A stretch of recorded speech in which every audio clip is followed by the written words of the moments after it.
Hi, hello, salut, bonjour. I hope you're doing very well from wherever you're watching at this moment.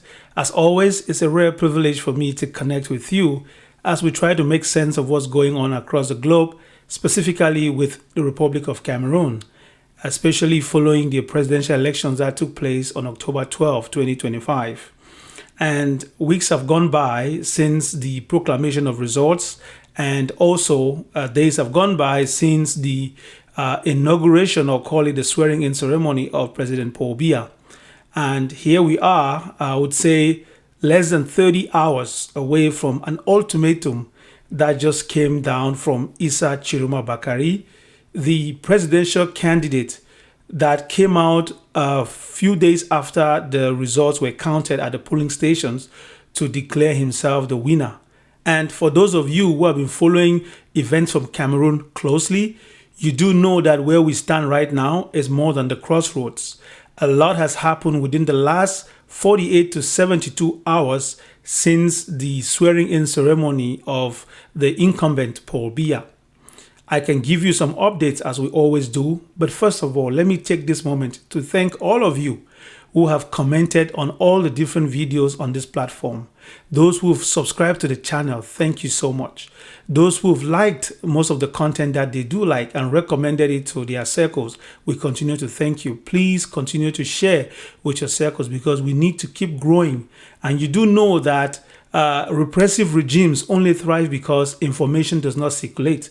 And that's why for so long in Cameroon, the State Broadcasting Corporation has been the only channel that was feeding Cameroonians information. And that explains why for 43 years, Cameroonians have stayed basically in the dark. Because even after you had a plurality of different media stations installed in Cameroon, for some reason, they have still been subjugated to some form of censorship and control. And I am grateful for your support and encouragement. And I also urge you to continue to support platforms like ours and all the other reputable platforms out there that handle subject matters related to Cameroon, especially in this post-electoral crisis. It's very important that we continue to bring you in-depth analysis, fact-based information on a day-to-day basis and depending on how information drops, because this is what the regime doesn't want you to know. They don't want you to be informed. They don't want you to have this kind of awareness. And that is the reason why you'll be surprised to see that with all the amount of media that is in Cameroon, the plethora of newspapers and TV stations, the people still have something missing, because we can tell you about all the spins that take place on different platforms. You can see the pattern. And as you're watching this broadcast, it's November 10 in Cameroon. But I will tell you that on all the different platforms in Cameroon that did broadcast important shows that talk about the life of the country, you will be shocked to find out that it's almost like business as usual. They're trying to talk about the inauguration speech of President Biya. They are talking about the way forward. They are talking about moving past the elections. And you can see why all the newspapers in Cameroon have titled different things regarding Issa Tchiroma Bakary's ultimatum. Some have outrightly started criticizing him already. Others have tried to probe to understand his mindset. Others are focused on showing President Biya at the fore. He's the man of the hour. He's going to do things. Others are talking about possible government of coalition, un gouvernement d'union nationale, something of that sort, trying to pivot to the different regional fractions in the country. Talking about municipal and legislative elections that are coming up sometime next year in 2026, because as you recall, even Parliament is working on borrowed time because their mandate was prolonged, again, to facilitate the instauration of President Biya, to maintain him in office. Because all those that were seated there at the National Assembly, their mandate had expired. But somehow, as usual, there's always a way to extend that mandate. Because, again, it tells you that the system was designed and crafted to maintain the status quo. So, little wonder that on all the platforms, all reputable media organizations in Cameroon, none of them were able to address the fact that the country is still at a stalemate, but they are moving past, start talking about the future with respect to the elections being over, the swearing in taking place, and the inauguration happened as it happened, and the majority focused their attention on analyzing the inauguration speech that was read by the incumbent President Paul Biya. I use the word read because there is nothing that can prove that he actually wrote that speech or is well aware of everything that he read in that speech.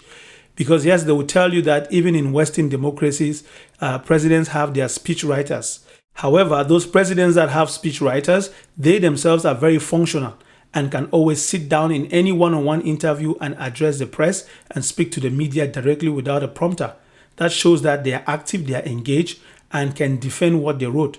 But in this case, we cannot say the same of the person that was reading that speech, because we do know that moments before that speech, we all saw that it was thanks to his chief of protocol that this same president was able to remember where he was, to know if it was time for him to stand up and take the oath of office, the same office he's supposed to manage for the next 7 years. So we brush that aside. And as such, during our editorial proper, I will take a page from their book and analyze that speech for a little bit for you, because there are some key elements that we need to take away as we continue this piece. So first off, let's keep with the tradition of giving you fresh updates right off the top.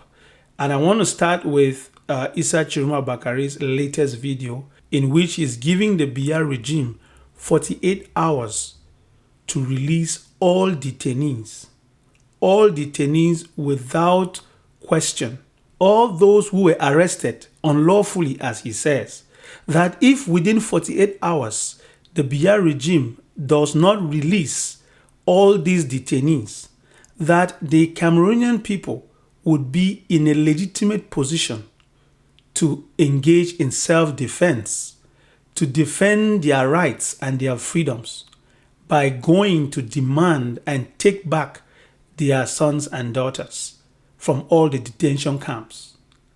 And he opens up by calling on all the countries, all those nations that make democracy the basis and the foundation of their nationhood. And that signals a very important turning point in the narrative, which we're going to analyze in our editorial. We also want to update you that the Vatican is very concerned about the situation in Cameroon, especially following the open letter that was sent to the Pope by the Jesuit priest, Father Ludovic Lado, in which he clearly states that the coming of the Pope to Cameroon, because there's a visit that has been planned, which was already scheduled long ago. And in that letter, he clearly states that the coming of the Pope in Cameroon to be received and welcomed by an illegitimate regime in Yaoundé would give them some kind of political blessing or giving them a church blessing. And in that letter, Father Ludovic Lado is telling the Pope not to come to Cameroon now. He's not rejecting the Pope, but he's rejecting the instrumentalization of the papacy, and therefore making it clear that if you come and stand beside this regime today, your white cassock becomes part of their campaign poster. Without going too deep in the details of this letter, as well as the considerations observed by the Vatican, we continue though to inform you that in Yaoundé, the regime is struggling to form a new government, and we do have reports that within the regime, there are different factions as to how the new government will look like, which means an appointment of a new prime minister right down to the lowest of ministers. And as a side note, it's important to mention the fact that for a population of barely 30 million people, Cameroon has close to 80 ministers in government, some of whom are deceased and have not been replaced by the same president who just swore an oath to have another 7-year mandate.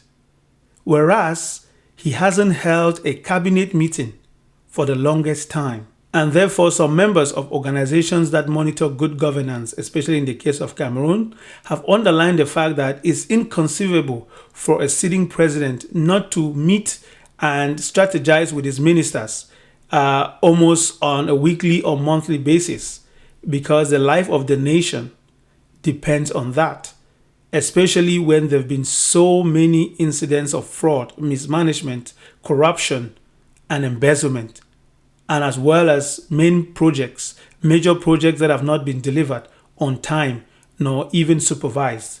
And therefore, it's important to follow up on the day-to-day activities of each minister. And that could explain why some ministers have to almost continuously write high instructions of the head of state every 2 or 3 sentences within any communique they produce. And because there are reports that some ministers have been appointed and even left government without ever seeing the president physically or even working with him directly. And these are some of the things that constitute a lot of red flags for the governance structure of Cameroon. But again, we continue our updates because there's so much to say about it, but we move on. We also want to update you that Jean-Luc Mélenchon, who is a French politician known for his direct and sometimes very controversial takes on matters that relate to Africa, especially with the France-Afrique, the relationship between France and its former colonies, so to speak, or nations in Africa that were formerly colonized by France. And in one of his recent outings, in a conference called Le Moment Politique, Jean-Luc Mélenchon addressed very key issues relating to Africa, but specifically Cameroon, in which he called the regime a dictatorial regime, which is somewhat backed by France, but calling the French public to take note of the fact that what is going on in Cameroon would turn ugly and will go sideways very fast. He described the situation in Cameroon, calling on the attention of the French public to the fact that what is going on in Cameroon would end badly and that it would affect the entire sub-region as well as the world at large, because they sometimes make the mistake to think that what is happening there is not going to come over here. And therefore, he was using this opportunity to make sure that he highlights those points. And he went on to say a host of other things. And that also connects with the letter which came out from the U.S. Embassy moments after the inauguration of incumbent Paul Biya, where the U.S. Embassy was addressing their thanks and congratulations to the Biya regime. But in this case, they were congratulating President Paul Biya on his inauguration, not on his election. And I'm sure those of you following the events in Cameroon keenly already understand that there's a big difference between congratulating President Paul Biya for his election, for his re-election, versus congratulating him for his inauguration. And of course, that hasn't been appreciated by Cameroonians on one hand and other seasoned diplomats who, though haven't come out publicly to criticize the U.S. Embassy in Cameroon, they have, however, highlighted the fact that it's complicated sometimes for a diplomatic institution within a host country to say overtly that they disagree with the election in that country, and therefore diplomatic language is the only tool that they have in order to communicate and say where they stand. And so it's important to read between the lines, and I think that's what most analysts have done.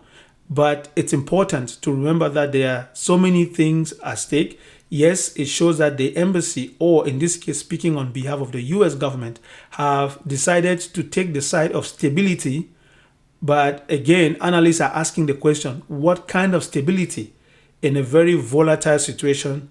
And if you add it up with Issa Tchiroma Bakary's recent video, it tells you that there is a very volatile situation, and therefore international partners need to pay attention because they've been called to witness. And as you know, we've said it here before, that we do not think or believe that any country that is currently doing business with Cameroon from across the globe can openly come out to defend the Cameroonian people.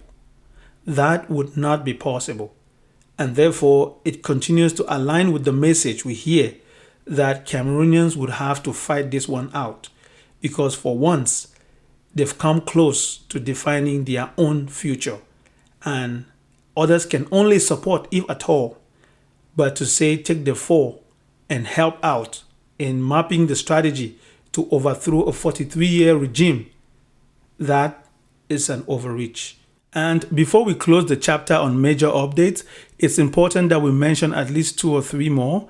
Specifically, the first is about the music industry. There has been a call for a boycott on Charlotte Dipanda. And for those of you who know, she is one of the finest in Cameroon when it comes to Makossa, some kind of blues slow Makossa. And she just did a featuring with Davido, another big heavyweight when it comes to Nigerian music industry. And some fans, or should I say lost fans, have taken to social media to call her out, saying that she is busy releasing new music to celebrate herself, whereas many Cameroonians are languishing, going through torture, and some have been killed, and especially those that are in Douala, where she has a strong base. And according to them, when the End SARS movement was at its peak in Nigeria, Davido, who featured in this latest release by Charlotte Dipanda, Davido was out there showing his indignation and standing by the Nigerian youth and making sure that his voice was heard, using his platform to put his weight on the Nigerian government to work to end SARS, as it was the hashtag at the time.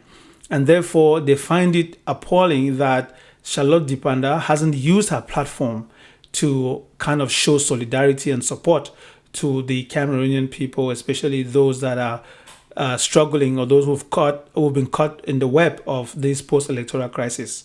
And again, those are just the facts. I wouldn't go into any analysis or say anything further than that.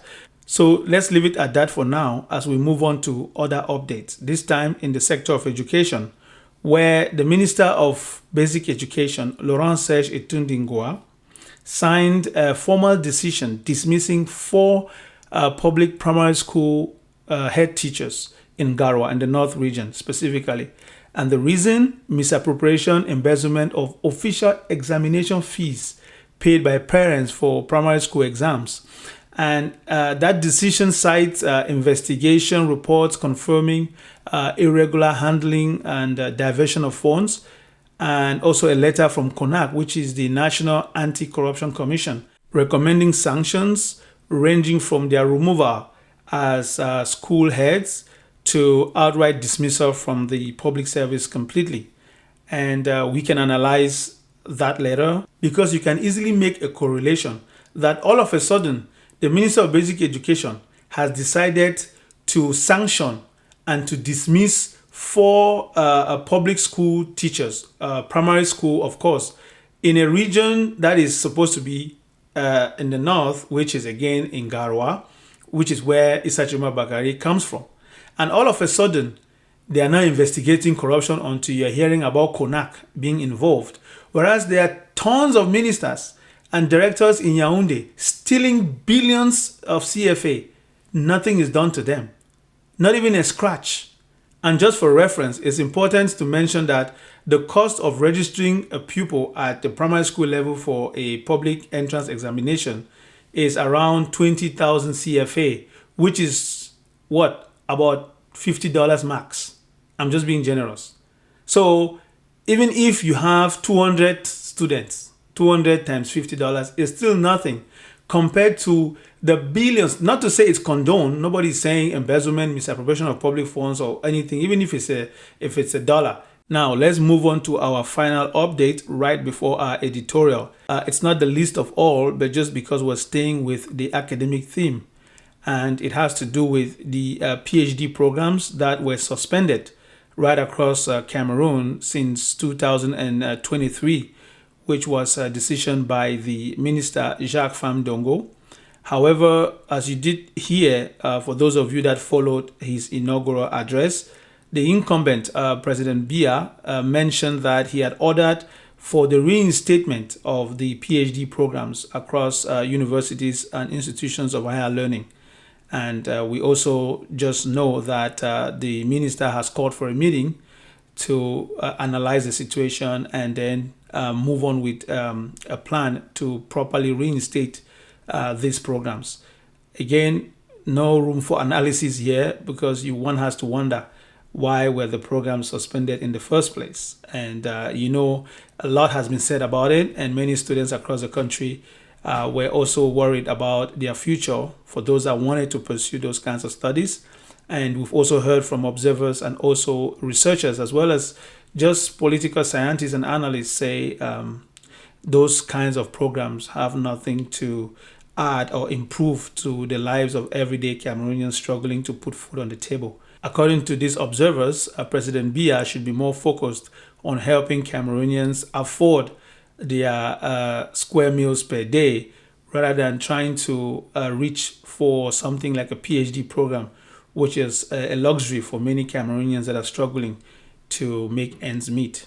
These observers criticize President Biya's approach as well as that of his minister, Professor Jacques Famindongo, who is known for his lengthy and very controversial letters that he usually writes to address issues happening in Cameroon, as you've heard him recently in this post-electoral crisis, where he called those in the opposition talking about Président élu auto-proclamé, addressing Professor Maurice Kamto in the case of 2018, as well as Issa Tchiroma Bakary for the case of 2025, calling them political psychopaths.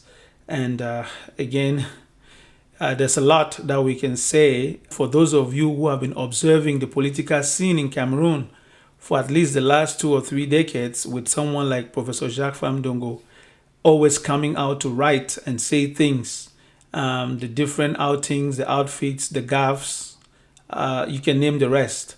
But also interactions with colleagues like Professor Jean-Baye Beck and so on and so forth. We can simply write a book and it will still not be enough.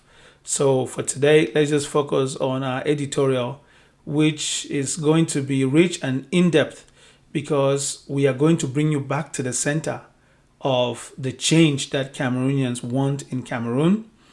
And we're going to analyze why that change seemed to be impossible, at least for now, based on the regime's tactics and how ghost towns seem to be affecting all parties, and how the challenges of having Issa Tchiroma Bakary outside of the territory, because we're also going to talk about his position, his presence, where he is at the moment. Is he in Nigeria? Is he in Cameroon? And also the communication strategy and how the power balance is shifting towards the regime, because they still have the keys to the treasury. They still have the army, the military with them, at least for those that we've seen on the ground, boots on the ground openly. And so we take you back to the center of affairs, which has to do with the elections of October 12 and the aftermath. Because nothing justifies the stigmatization of fellow Cameroonians or even Africans that live in Cameroon because of their area of origin. And in this case, there are reports from Douala that people were caught and taken away, arbitrarily arrested, let me call it arrested, because they were speaking English, given that there was rumor that Amber boys were in the area of Mbopi, and because you already know that due to the crisis in the Anglophone regions, many of them have come to settle around Bonaberi in Douala, and therefore during this crisis, they've used that opportunity again to purge some more. And they went on rampage.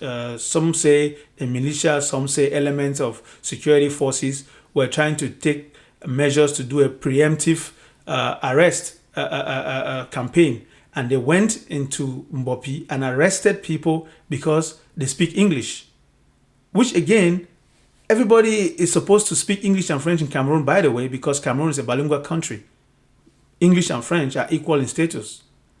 And it's so strange to see that these forces, again, observers and members of the opposition call them militia. They don't call them the military or the security forces of the country, because what they are doing goes contrary to their oath. So all of this constitute the basis of Issa Tchiroma Bakary's message. And there are cases in the north where people have been arrested and taken to Yaoundé, to the military tribunal, overnight. You know, people are arrested with their bathing suit on, with their pajamas. They're not even dressed properly, but they are whisked away. Preemptive measures? What is that? And as you know, all those who worked closely with Issa Tchiroma Bakary right up until this election and even after this election, during this campaign season, majority of them have all been arrested.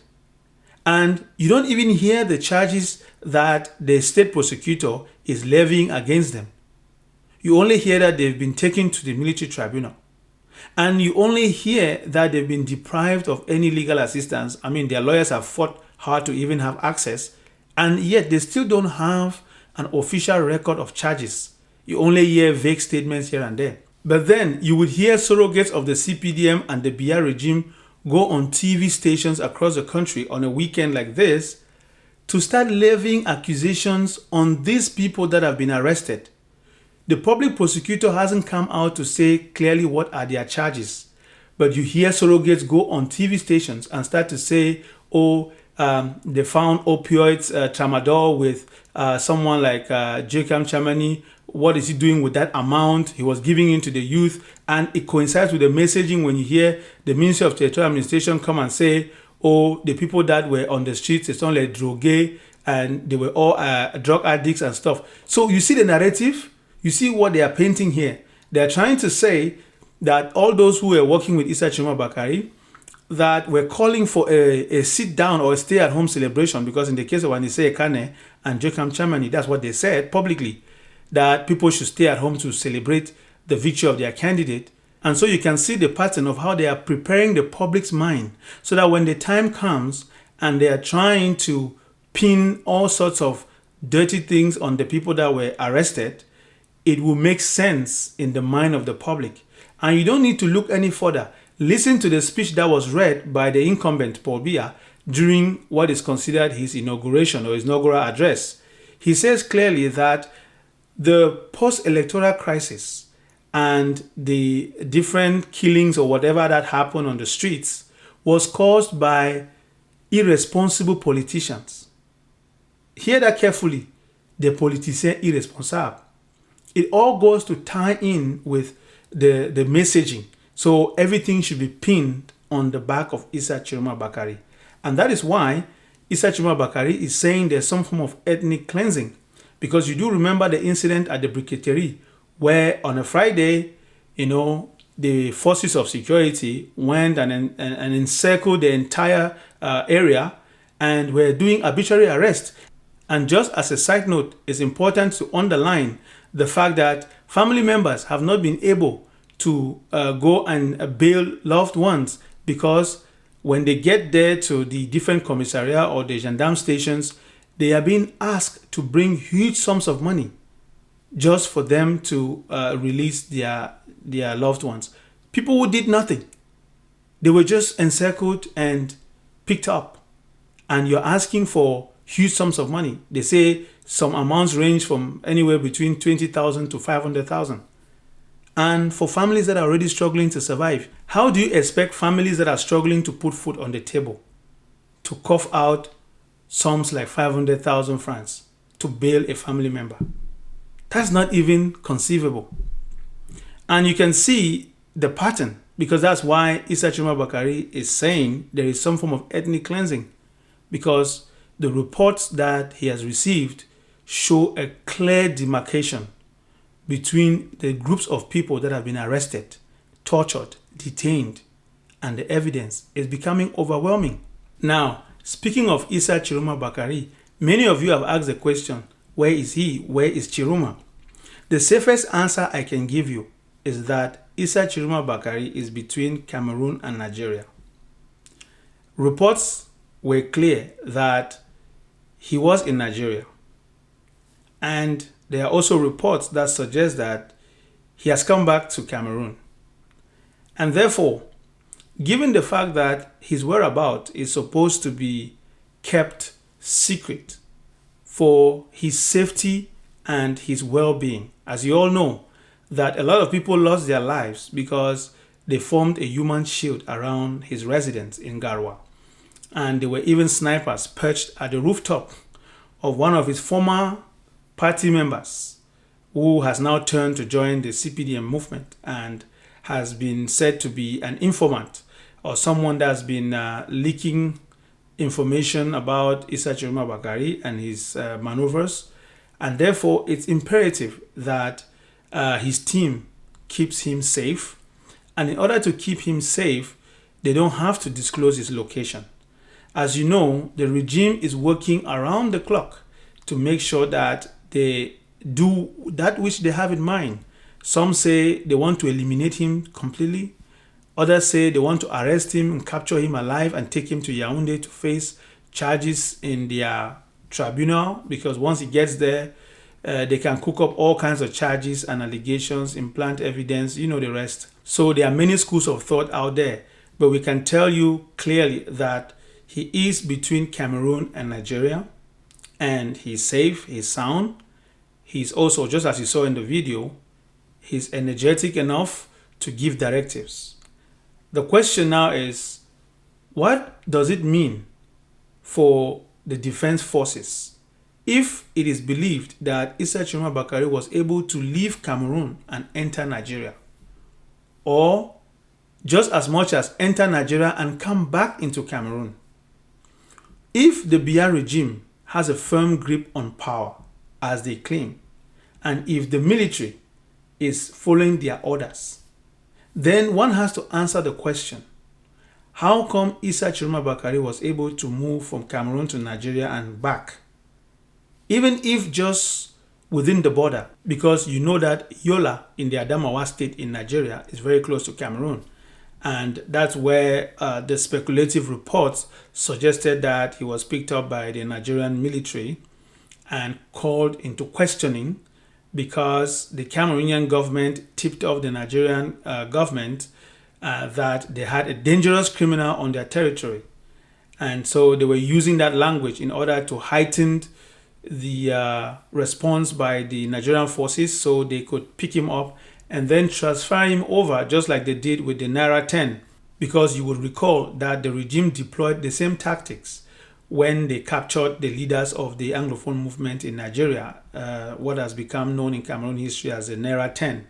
And they tried the same tactics this time around for Issa Tchiroma Bakary, and for some reason, things went sideways, because it turns out that he, Tchiroma, told the people that I am Tchiroma. If we maintain the narratives coming from these various reports that suggest Issa Tchiroma Bakary was in Nigeria, arrested by the Nigerian forces, then released on his own accord, then it would confirm itself when he says, thanks to loyalist forces. Because either way, the collaboration between the Nigerian military and the Cameroonian military should take effect, because they have Interpol agreements, that suggest that when one has criminals, they can easily, extradite. And in this case, that did not happen. Why? Big question mark. So what is going on the Nigerian side, and what's happening in the Cameroonian side? What's happening behind the scenes? Because it leaves a lot of questions. Why would Issa Tchiroma Bakary be under the protection of Nigerian forces, whereas the Cameroonian government has labeled him a dangerous criminal? You see? So again, we do understand though that it's important that his safety be put paramount.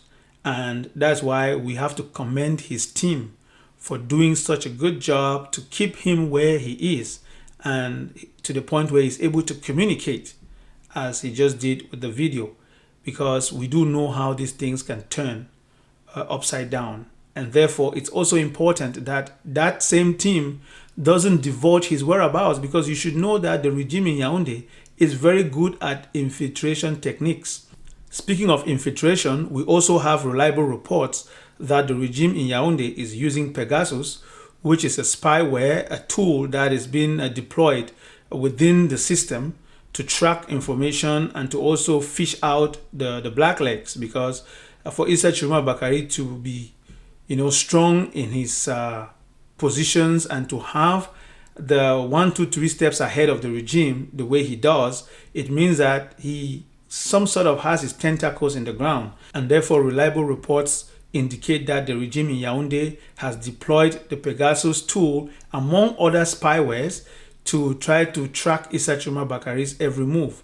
They've also infiltrated people within his team, and that is why the team is now trying to make sure that they maintain a high code of secrecy. And it's very difficult for people like veteran Eric Chinje and his team at Project C to be able to communicate with the public without divulging information that could be compromising. Because you should know that platforms like ours and any other platform out there that tries to show you exactly what is happening and tell you things the way they are from, a sophisticated journalistic perspective, as well as any form of high-level analysis, editorials, or even just fact-finding missions, they are following all these platforms and making sure that they document everything that is said. So you should see this as one party is playing in the public, in the open, trying to talk to the Cameroonian people and the world at large in transparency and truth. And the other party is in hiding, but harvesting the information and crafting their messaging and deploying their agents on the ground to do the phishing and also capture all the dissenting voices. Cameroonians are running out of democratic tools in their toolbox. And that is why time is of essence. And Issa Tchiroma Bakary has given 48 hours. We are all watching, and we are also continuing to gather facts. But in the meantime, though, please share the content, like, subscribe to the channel, and comment. And we are still on our Operation 10,000 subscribers. So as you're watching, please share with your circle and subscribe. There's so many of you that are watching content on this platform without subscribing. Please, it only takes a click. Please don't forget to subscribe and hit the notification bell. Again, we would continue to do our very best to bring you fresh information, in-depth analysis, fact-based editorial, and always continue to keep you up to date. And again, as always, stay informed, stay vigilant, stay peaceful, and stay away from propaganda. And until the next one, may God bless Cameroon.